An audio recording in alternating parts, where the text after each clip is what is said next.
សូមអរគុណណាស់ជាកិត្តិយសជាទីគោរពបើធៀបសប្បាយរីទាំងអស់នេះគឺមិនអាច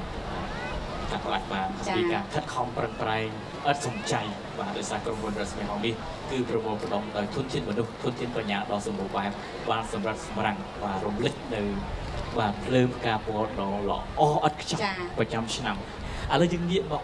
ជួបជាមួយនឹងអ្វីដែលជាសារដ៏សំខាន់រូបជូនបាទដល់បងប្អូនប្រជាជាតិកម្ពុជាដែលយើងនោះបាទគឺការចូលរួមទាំងអស់គ្នាដើម្បីថែរក្សាទីក្រុងយើងឲ្យបានស្អាតបាទ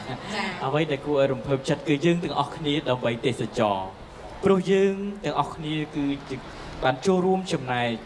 បាទការពារវិស័យទេសចររបស់យើងទេសចរដើម្បីទាំងអស់គ្នាទេសចរផ្ដល់ប្រយោជន៍ដោយផ្ទាល់និងប្រយោជន៍ដល់សង្គមនិងសហគមន៍របស់យើង អ្នកផ្ដល់សេវាទេសចរទាំងឡាយ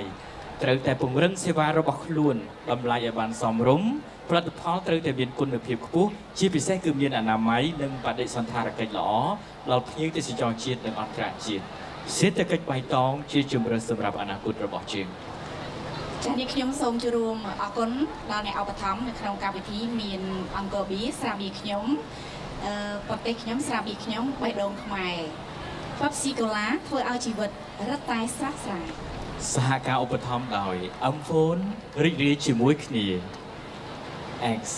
អនុភាពតាក់ទាញសំបីតែទេពអប្សរតែត្រជាក់និស័យស្នេហ៍ត្រជាក់ចិត្ត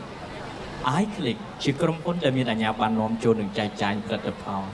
កណ្ដុរ